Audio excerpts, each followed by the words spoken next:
Banana, Crabtree, Simon. I mean, these are the 3 words I have to remember. They're the 3 words that mean I haven't gone completely doolally. Banana, Crabtree, Simon. Banana, Crabtree, Simon. I mean, I told Emily there was nothing wrong with me, but she's always been a worry. I just see the doctor, she said. Well, I knew from experience she wasn't going to let it drop, so I saw the doctor, a very nice Asian woman.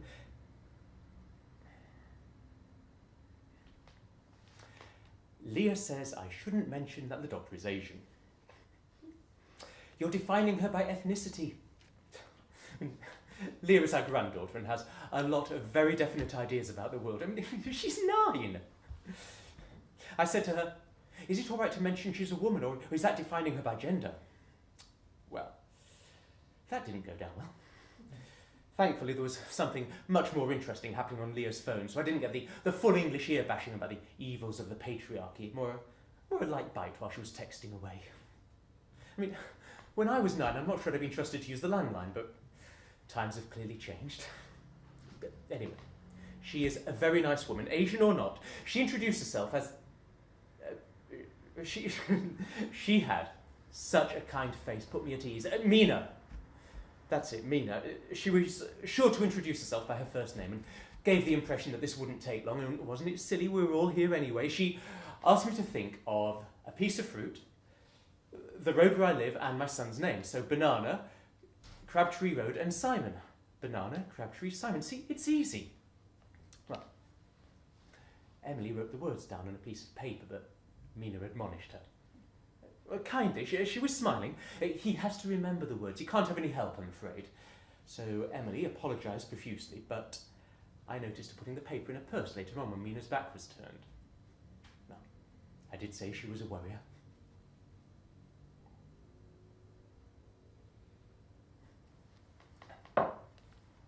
They're concerned about my memory.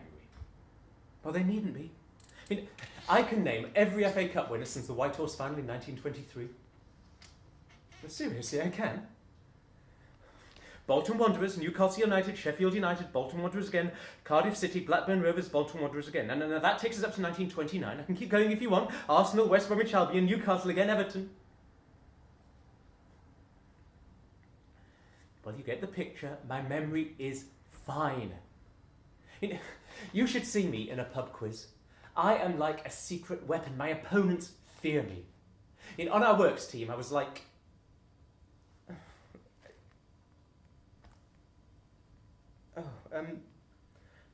guy from Argentina.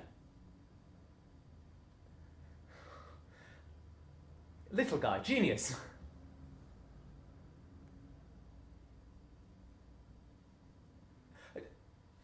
Lionel Messi. I was like Lionel Messi, indispensable. I mean, film, music, sport, politics, history, geography, the sciences, you name it, I had it covered. I mean, ever since I was young, I've remembered things, facts and figures, trivia, so it's all stored away up here in the old grey matter, so there is nothing wrong with my memory.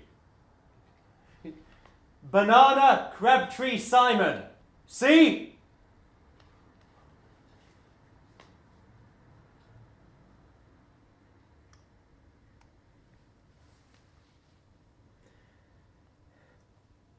It started with the light switches. We have 2 of them in the hall. One is for the hall itself and one is for the landing. So one night Emily's upstairs, I'm about to come up to bed, and I went to turn off the hall light, but turned off the landing light instead. It was just a mistake, a slip of the finger. Then the next night I did the same thing, and the next night. Well, I could see Emily already composing a nightmare narrative. This was it. There was something wrong with me. I said to her, look, it just doesn't matter. It's one of those things. We all get a little forgetful now and then. It isn't a big deal.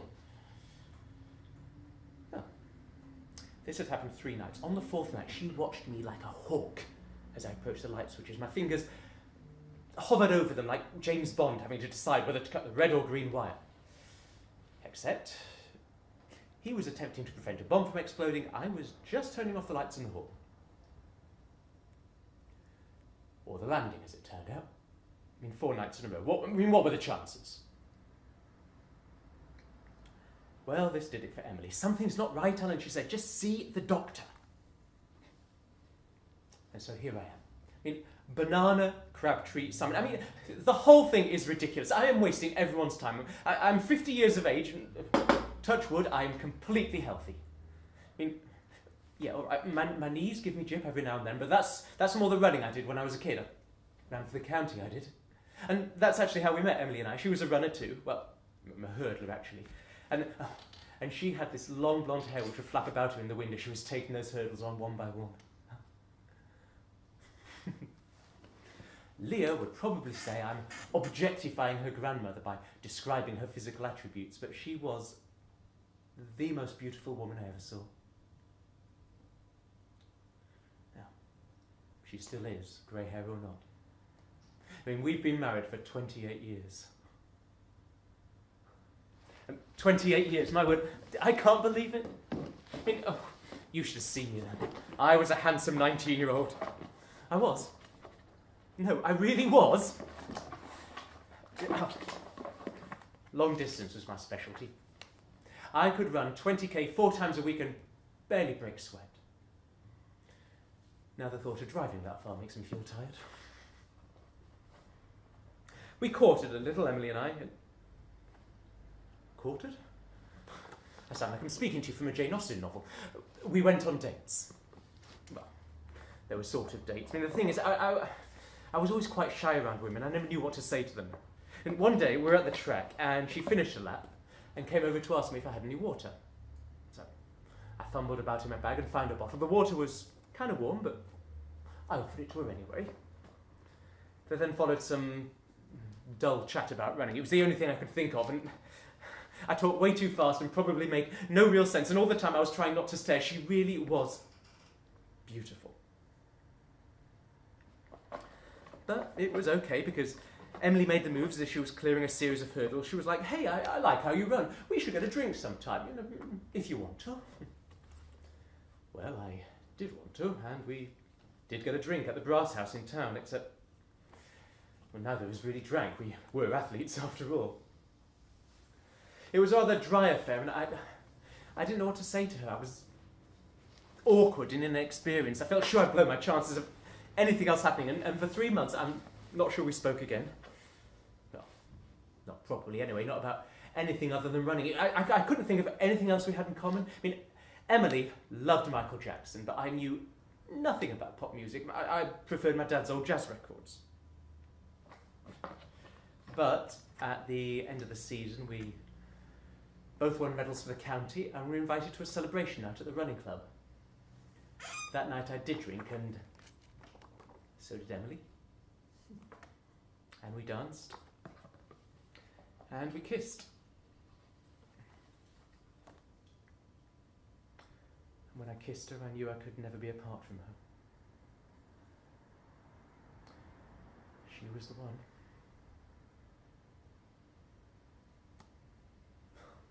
Yes, I know, romantic, right? Well, this is the woman who now thinks I'm going mad. There's your romance. I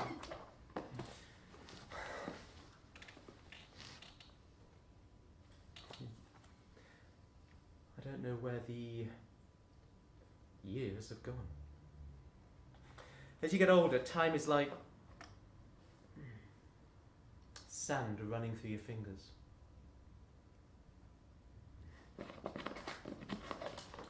Simon came along very quickly, and he grew up quickly too, becoming a father himself at 18. A girl he met in a nightclub, Melissa.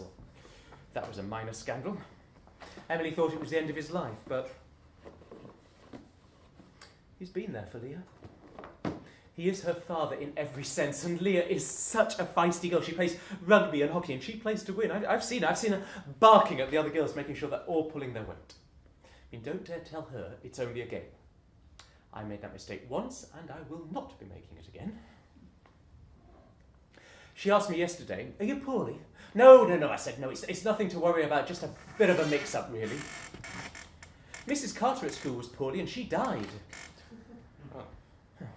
Liz's little face was suddenly full of concern. I ruffled her hair. Don't worry, I'm not going anywhere just yet, so I'm afraid you're stuck with your politically incorrect old granddad for a few more years yet. She smiled and went back to her phone.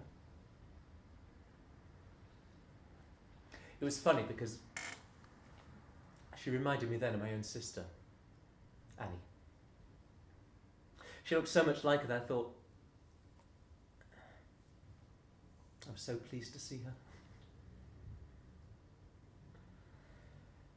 But it was impossible. Annie's dead. It wasn't Annie. It couldn't be.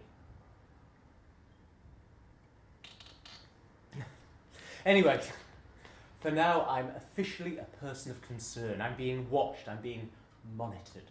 They're all waiting for a slip-up. Well, they'll be waiting a long time. Banana, Crabtree, Simon. Honestly, it's the easiest thing in the world. There is nothing wrong with me.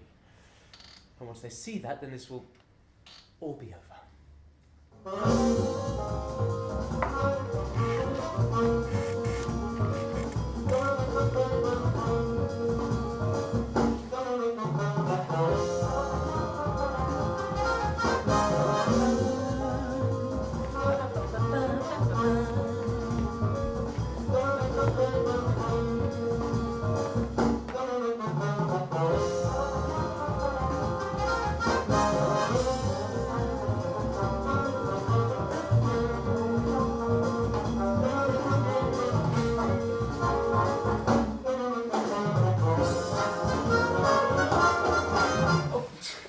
Sorry to keep you waiting. I've been out in the garden. The doctor said it would do me so good to be outside when the weather's nice.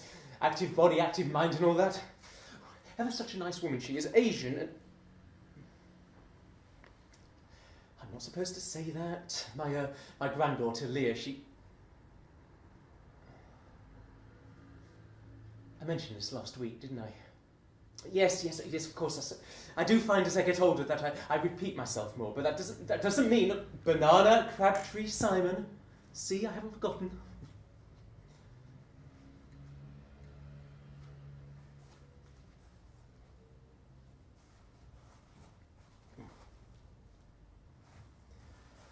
Emily came home at lunchtime with a leaflet, which she laid before me with all the solemnity of the monarch at the cenotaph on Remembrance Sunday.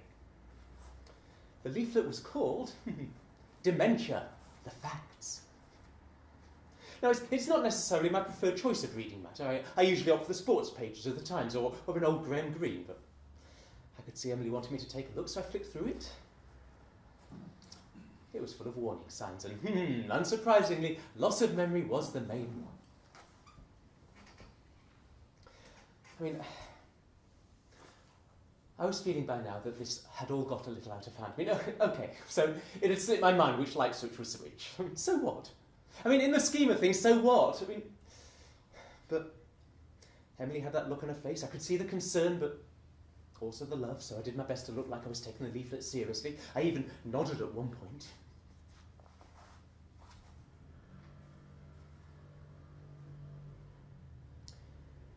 It's been nearly 30 years, but I mean, Emily doesn't look any older to me.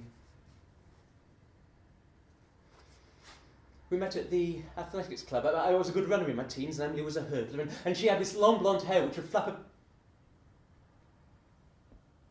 Have I? Oh, you know this, right? Sorry.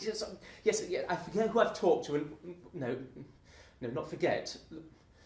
Look, don't make this into a thing. Honestly, I'm fine. I feel fine. So I forget the odd thing now and again. I mean, who doesn't? I mean, can you name every FA Cup winner since 1923? I can. Bolton Wanderers, Newcastle United, Sheffield United, Bolton Wanderers again, Cardiff City, Blackburn Rovers, Bolton Wanderers again. Do you want me to go on?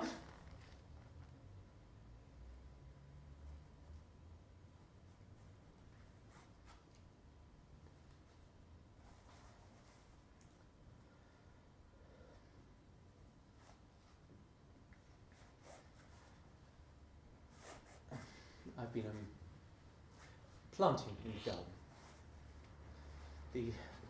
The doctor told me to spend more time outside when the weather's nice. Lovely woman. Mina. Yes, very nice woman, Mina. Insists on first names.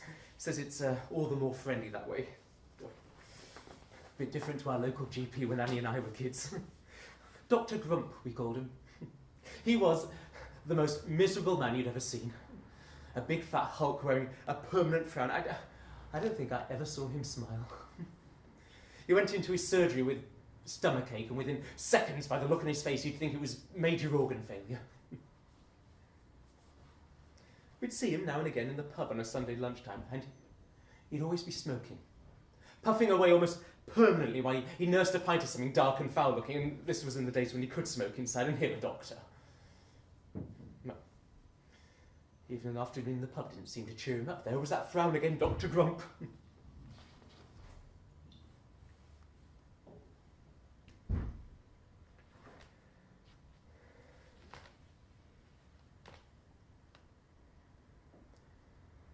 Poor Annie. She was only 13 when she became sick. This was the 70s. Survival rates for leukemia were much lower. There was such little information. I was 10.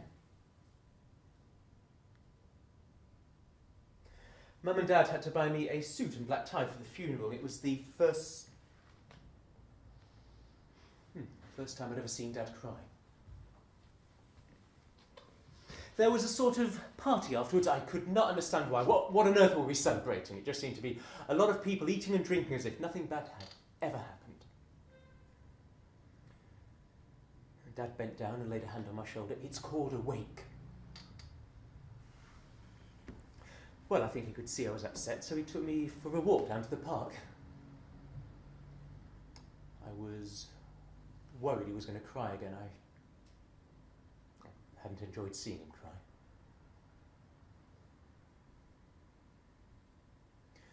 You can do anything, Alan, he said as we walked along. You can be anything. Never heard him talk like this before. But he was a reserved man, really, my dad. But here he was, saying these things, gripping my hand tight as if he would never let go.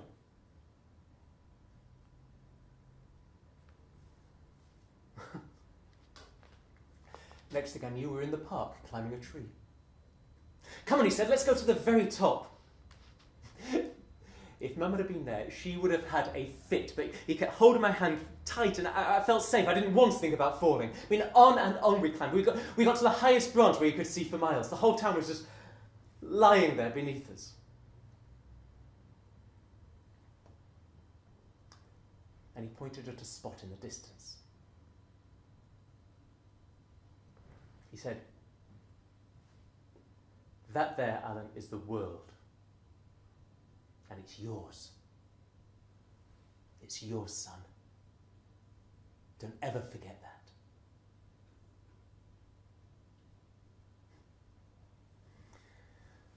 Oh, even though he was smiling, I could see his face was wet again, but I didn't feel so bad now. I could have stayed up there forever.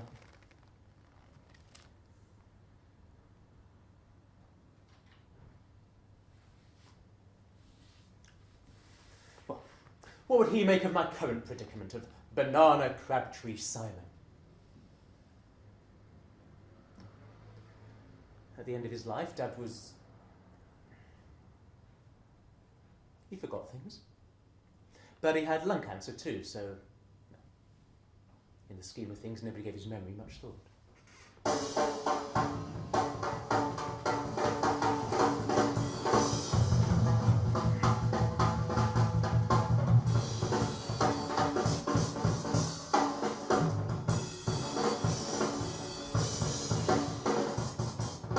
Oh, and Simon's been to visit. He's a bigger worrier than his mother, that boy, always fussing around me, asking questions like he's conducting market research. At one point, I suggested he buy himself a clipboard and go door to door. He didn't like that. He just carried on with his questions and all this in a tone of voice which suggested he thought I was either deaf or very, very old. How are you, Dad? Is everything okay? I had to politely remind him that I can still hear and I'm not 90. He shook his head as if he'd reached a state of permanent disappointment. So this is what I am now, his father, a disappointment, and all because I got the bloody light switches mixed up. Simon was a spirited child. He wasn't exactly deferential to authority, I think it's fair to say. I lost count of the number of times he was sent home from school for some misdemeanour or other. He saw himself as some kind of revolutionary at odds with the system. I said to him one day, it's the system that puts a roof over our head and food on the table. Well, he shook his head as if I couldn't possibly understand. My problem, it was implicit, is that I become part of the system with my responsible job and devotedness to my family. I clearly should have been out with Simon, spray painting innocent school walls with graffiti and generally finding ways to stick it to the man. Emily worried, of course. I mean, she thought he was going to be expelled. I mean, my theory was that Simon was cleverer than the other children and just found school boring. That does happen. Emily wasn't convinced. If he's so clever, why did he fail his last maths exam? No. There were teenage tantrums, there were shouting matches and slamming of doors, there were nights he came back later than promised, and odd cuts and bruises from fights he'd been in. He was a handful, as Simon put us through it a bit. And yet, when he got that girl pregnant, Melissa, well, at the time it felt like an all-time low, proof that our boy was basically a delinquent. No hope for him at all, but it's been the making of him. He found responsibility when he became a parent, and little Annie has kept him on his toes. I mean, she's as spirited as he was, like two peas in a pod, those two, Simon and that.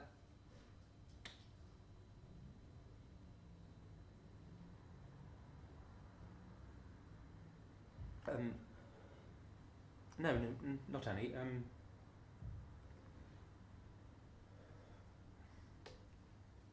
know this.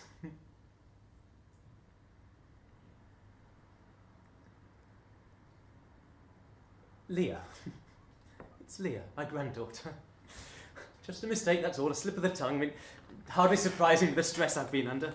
Anyway, everyone forgets now and again. Simon, as I reminded him earlier, once forgot to pick Leah up from school. They couldn't reach him, so I had to go and get her. Well, he was not happy about me mentioning that. That was completely different, Dad. He raised his voice again. I had loads on at work and lost track of the time. I could see his fists were clenched. And I would appreciate you not talking about that around Leah. You know how bad I feel about it. Well, I let it drop. And the point I've been making is that we all forget now and then. And what's worse, mixing up a couple of light switches or leaving your daughter standing all by herself at the school gates? Maybe Simon should have been treated like he's lost his mind completely. Then he'd understand how I feel. I mean, you know, the more I think about this, the more ridiculous it is. I mean, Banana, Crabtree, Simon. You see, there's really nothing wrong at all. Never Google anything. To be more specific, never Google anything medical. I mean, seriously, don't do it. Whatever you look up, you'll be convinced you have it. Lupus, Ebola, cancer, a brain tumour, depression, dementia. I mean, all right, I shouldn't have looked, but I was at a loose end. Emily had gone to her book club. She meets up with a group of friends every other Wednesday morning, and they discuss a particular book. Or, to be more specific, they don't discuss the book, but spend a good 2 hours talking about the latest thing the husbands have done wrong. I mean, she thinks I don't know, but I do. I heard them here last month. I heard Emily talking about the business with the light switches, so they all know. Anyway, I looked it up. Dementia. Of course, now I can see only symptoms. I was ticking them off one by one, like an especially upsetting game of bingo. It was a bad idea. And the daft thing is, I'm actually feeling better. I mean, last night I turned off the hall light, no problem, the right switch. Emily said, oh, it's just luck. I said, no, it's not luck. I know which switch is which. She didn't have an answer to that. Well, I started putting on my pyjamas, determined to press home my point. I said, it was just an aberration. Remember when Simon forgot to pick Annie up from school? Leah, she said. Not Annie. Annie was your sister. I mean, I knew that. It was just a slip of the tongue. But then, she did something I hadn't been expecting. She hugged me. Real close. Like you might if someone's been bereaved, and she would not let me go. We just stood there in the bedroom, nothing being said. I realised she thought it was true, really true. She thought there was something wrong with me.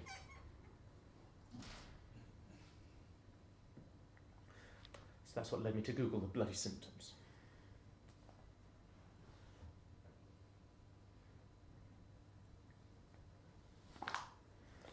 I won't be doing that again.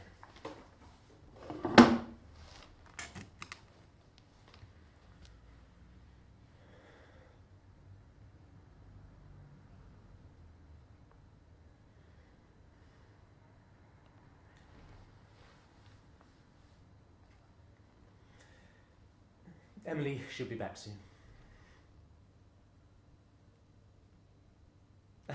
I wonder if any of them actually get to read the books at all, or do they get straight to gossiping? I mean, Emily's never been a big reader anyway, but when she was younger, it was all about sport. And that's actually how we met at the athletics club. I was a runner and she was a hurdler, and she was magnificent the way she cleared those hurdles. Her hair was blonde then and long, and when she would run, it would flap about her in the wind. And I told Simon he should take Annie to a running club, but well, she prefers contact sport. Yeah, I'm not a dinosaur. I know girls can play rugby, but it is a little rough. Annie's always been tough, though. I mean, she bullies me a bit, but I suppose big sisters can do that.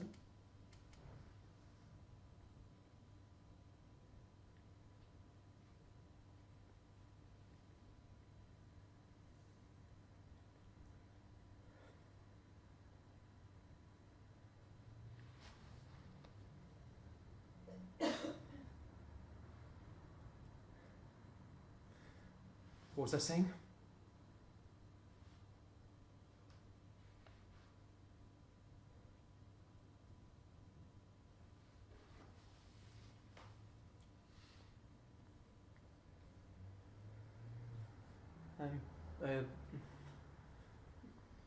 I wonder where Emily's got to. She didn't tell me where she was going. The doctor is worried about me. Mina. She looks at me differently now. Her face isn't quite so sunny as before. Do you recall the 3 words I asked you to remember? Why do people now speak to me as if I'm a child? I'm 50 years of age. Alan, do you remember the 3 words? I'm worried about you, she confirms. Then what am I supposed to say to that? Well, Alan, again, do you remember the 3 words? I considered just coming out with any old 3 words, just to see what would happen, but for all I knew, I could end up like Jack Nicholson in One Flew Over the Cuckoo's Nest, and I wanted to walk out of there.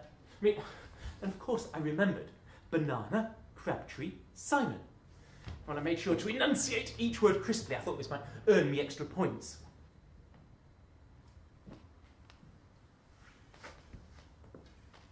Your wife says you've been getting confused. So Emily has become a traitor. The day just gets better. She says you've been mixing up your sister with your granddaughter. Oh, my word. This happened a couple of times. Why does everything have to be made into a massive drama? Well, Mina wouldn't let it go. Can you tell me the name of your granddaughter, Alan? I had the strangest feeling then, like I was stood back in the hallway, my fingers poised over the light switches.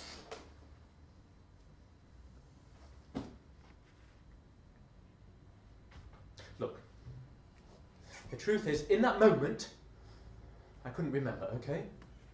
I admit it. This is me confessing. I couldn't remember if it was Annie or Leah, and this felt a little bit more like James Bond cutting the wire, because if I gave the wrong name, I could see it all exploding around me, everything I am, my whole life.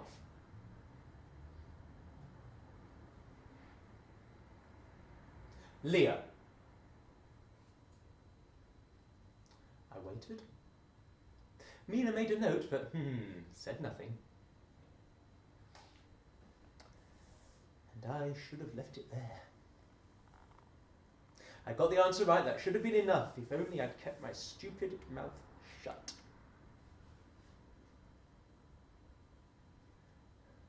Was I right? I said. And Mina looked up from what she was writing. Why are you asking me that, Alan? She said. Was it a guess?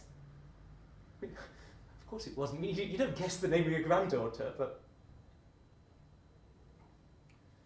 Mina started writing something else. She knew.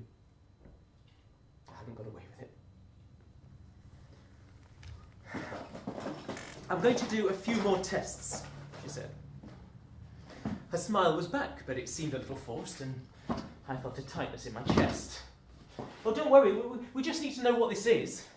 Well, I knew what this was. It was a show trial. I was up in the dock, accused of being... Of course, I knew it was Leah. Leah is my granddaughter. Well, suddenly I could hear myself shouting, but it was too late, and Mina leaned in closely. Alan, everyone is very concerned about you. Well, they needn't be. Banana, Simon, Crabtree, there. I'm not losing my mind.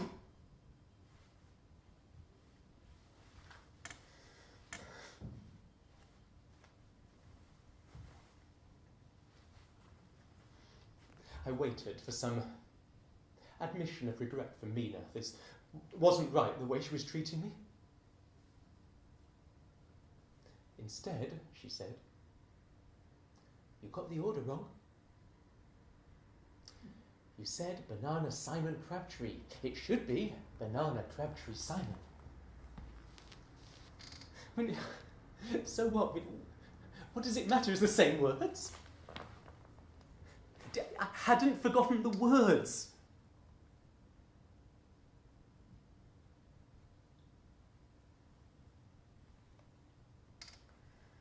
But I realised the trial was now over and sentencing was about to begin.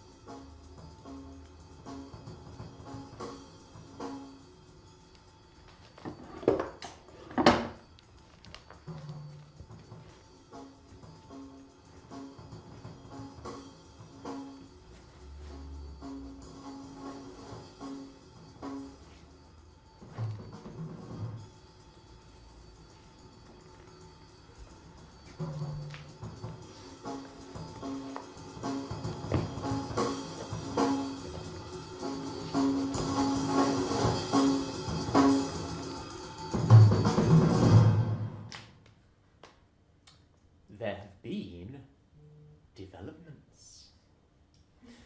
That's what I heard Emily refer to them as when she rang the doctor earlier. Developments.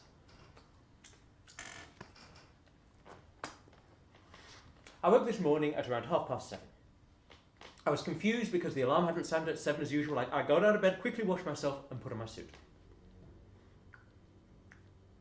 Could not find my shoes for the life of me. I always kept them at the bottom of the wardrobe, so I was rummaging around in there looking for them, becoming increasingly frustrated, and the noise must have woken Emily. "Alan, what are you doing? Why have you got that suit on?" It's a weekday, and I was still rooting around in the wardrobe. "I have to go to work, and I'm going to be late at this rate."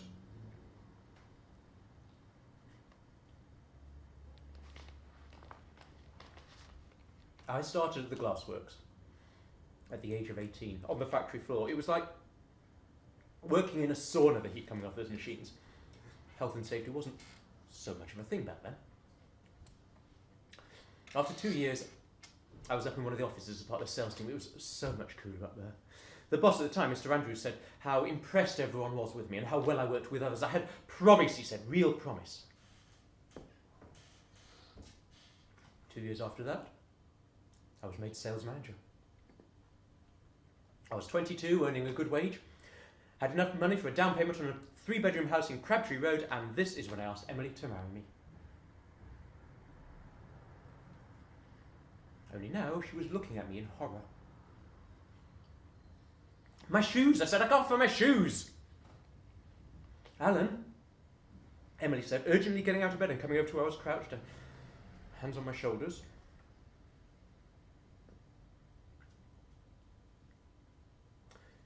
"You've retired. You don't work there any longer."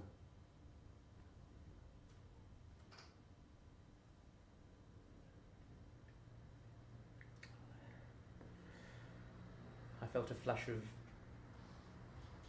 what? Anger? Shame?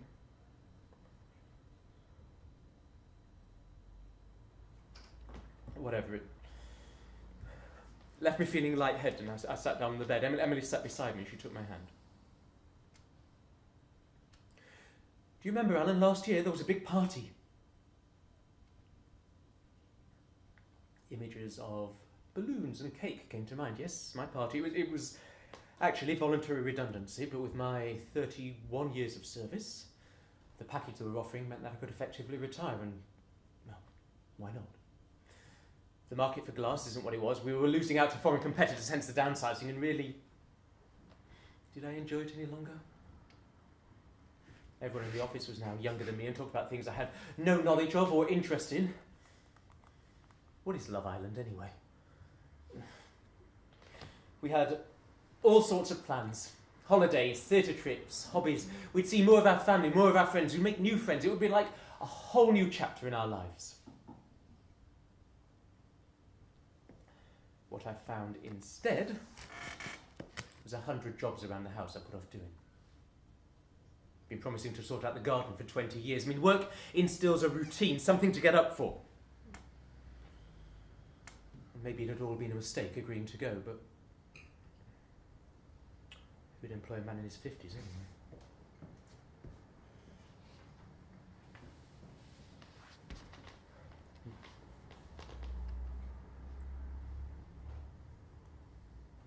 It was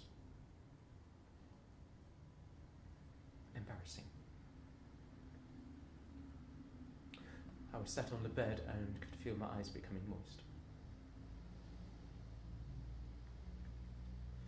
Emily must have seen it too, because she pulled me in real close.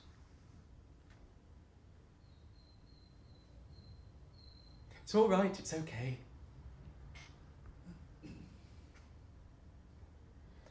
But I knew it wasn't okay.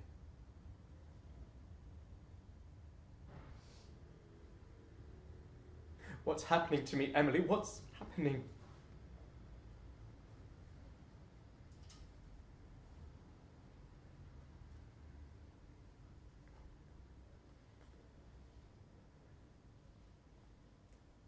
She didn't have an answer to that.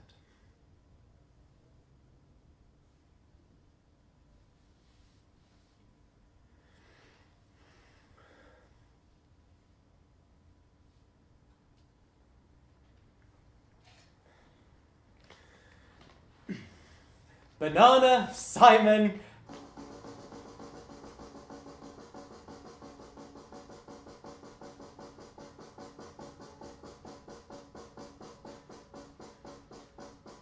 Banana, Simon.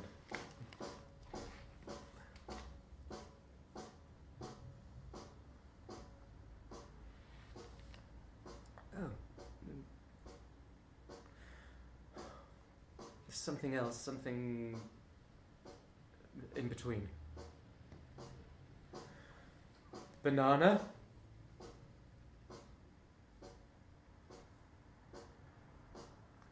Simon.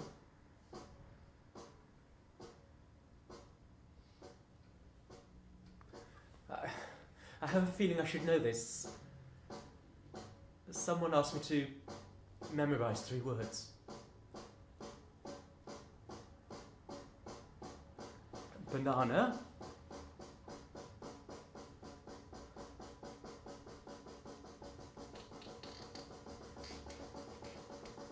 Simon.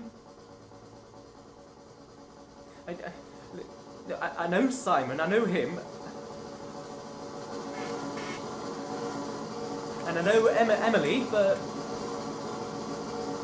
the other word isn't Emily. And I know Annie. Annie's dead, it's not her.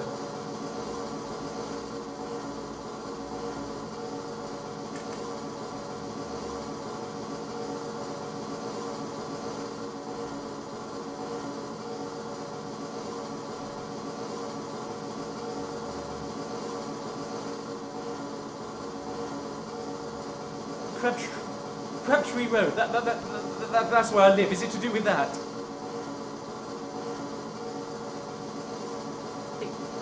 It could be. I know this is important. Someone asked me to keep 3 words in my mind.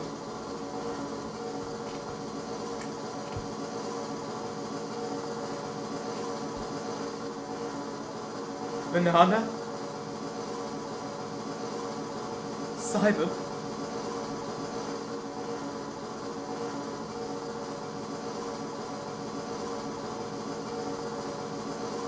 There's something missing. There's something that's not there. They're stealing from me. Can you believe that? They're stealing money from me, the two of them, Emily and Simon, like a modern-day Bonnie and Clyde. They thought I wouldn't notice, but I noticed. They're not as smart as they like to think. I know how much money I had in my wallet yesterday and how much I have today. £50, that's how much was there. £50, 2 20s and a tenner. Today there's only 30, 120, tenner. There'd be no one else here. And it's not just the money. They've had my razor too. I can't even shave myself. They're taking things from me. I think they're so smart, the two of them. I've been unwell, you see. I've been back and forth to see the doctor. A very nice Asian woman, very nice she is, has a pleasant manner, so that they're taking advantage of an ill man. Well, I couldn't let them get away with it. I had to confront them. Simon called round at lunchtime. He said he wanted to see how I was. Emily greeted him with a kiss as if everything was normal. I came straight out with it. You've taken my money! What was that look on their faces, the two of them, as they glanced at each other? Guilt? It had to be. Where's my money? And Simon sighed as he sat down, as if somehow being found to be a criminal was so terribly tiring. Not this again, Dad. Again? What did he mean again? I wasn't prepared to let it go. I haven't touched your money, he said, and he looked away as if to suggest the matter was now closed.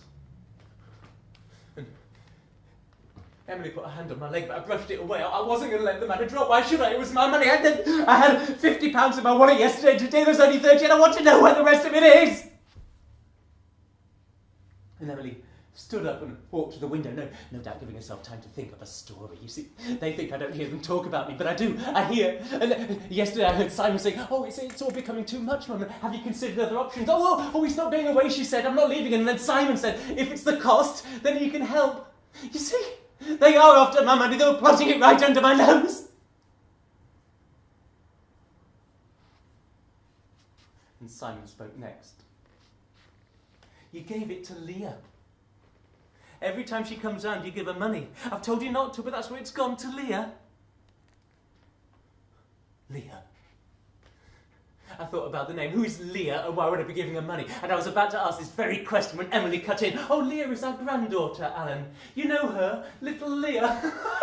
Granddaughter. What was she talking about? And why wasn't Simon at school? I bet he'd been sent home early again. He was always in such trouble, that boy. And now he's stealing from his own father. I mean, I would never have dared do that with my own dad. I looked up to him, respected him. I remember the day we climbed a tree together, the day when...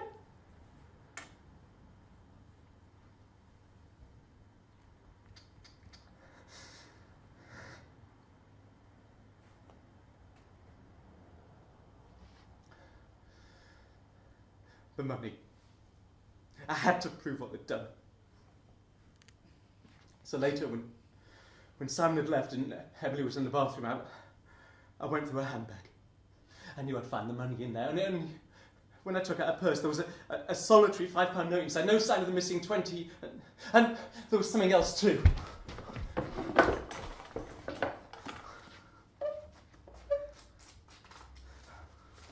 This. It was stuffed behind Emily's credit card, and there are some words on it. Banana, Crabtree, Simon. I mean, what is that? Some sort of code between the two of them? Well, I don't know. The words mean nothing to me.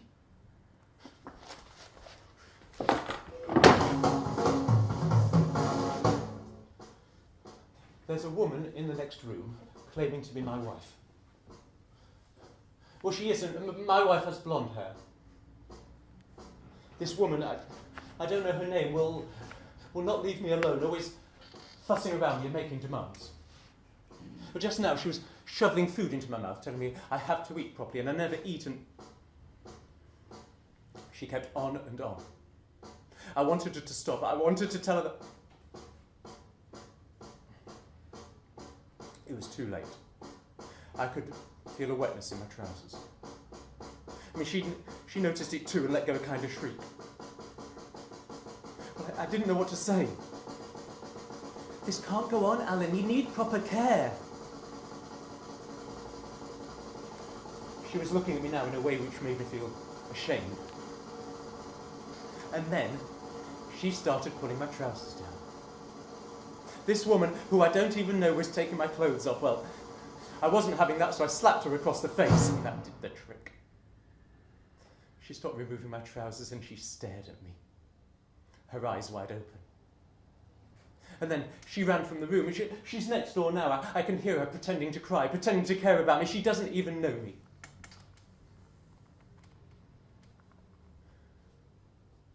I need to think quickly before she gets back. She's clearly capable of anything. My very survival could depend on what I do next. I could climb out of the window and make a run for it, or... Well, I could fashion a weapon out of something.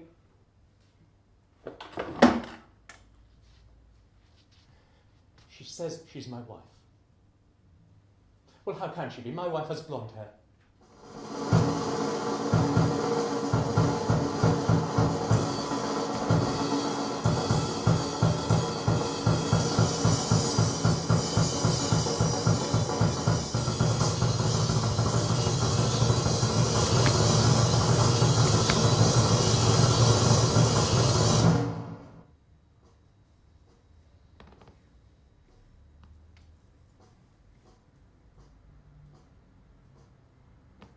I was looking for my mummy.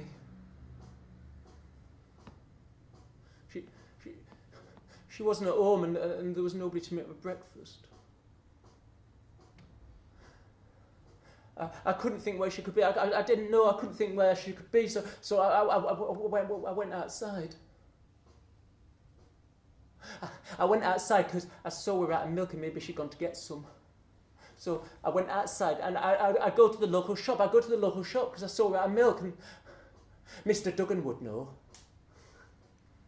He's always nice to me. Sometimes he gives me free sweets. So I'd go to the corner shop and I'd ask Mr. Duggan, I'd ask him. So I went outside and I went to the shop, but the shop wasn't there. I mean, I couldn't understand where it had gone. How can a shop just go away like that? And I felt scared. I wanted my mummy and she wasn't there, and I felt scared. So I sat down in the street and I started to cry. I was all alone. And then someone must have called the police, because then I was in a car with a man and a woman, and they were driving me somewhere. Driving somewhere and to the station. Driving to the station, and I didn't know if I was in trouble or... And we got to the station, and a strange man was waiting there. He said his name was Simon, but I don't know anyone called Simon. And I asked him where my mummy was, and he started to cry. Well, I don't know why he was crying. It was my mummy who'd gone missing.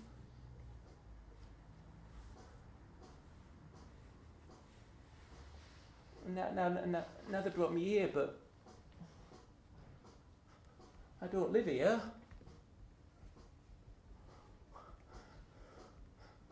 I don't know where I am. I want to go home. Why can't I go home?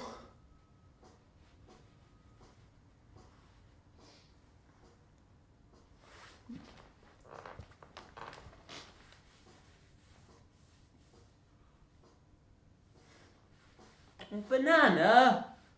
I said I didn't want a banana, but Mummy's always trying to get me to eat more fruit. She says I eat too many sweets and chips. Well, I like sweets and chips. I don't want a banana.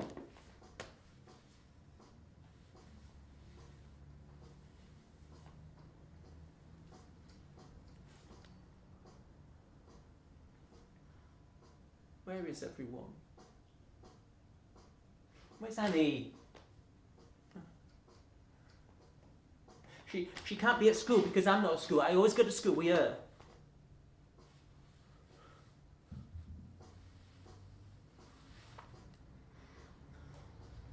don't like being alone. Where is everyone?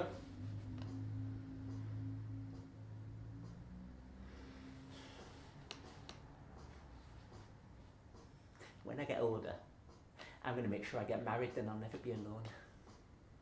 I'm going to marry a pretty lady, I think that'd be nice. Annie says she's never getting married. She says a lot of things. She says not to say that the doctor is Asian.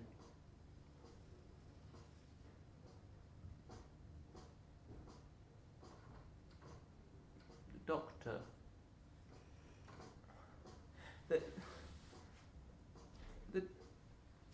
The doctor told me to do something, I think, but he's a very scary man. We call him Dr. Grump, and he smokes, and doctors aren't supposed to smoke.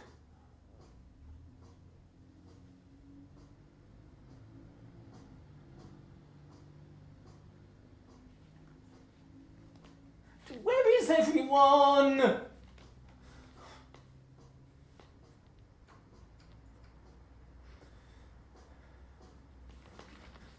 Where have I been?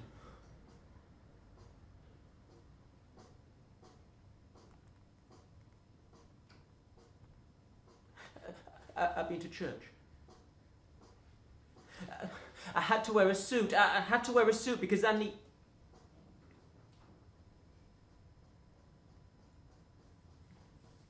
Annie went away. I asked my dad if she'd be coming back, but he shook his head, then he turned away from me so I couldn't see him crying, but I could see. Annie!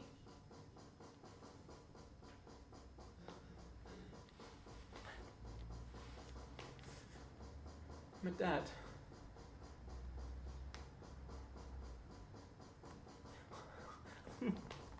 He's taken me to the park and we climbed the tree. We climbed right to the very top and he's pointed. He's pointed and he's saying something. He's saying, that there, Alan, is the world. And it's yours. It's yours. Don't ever forget that.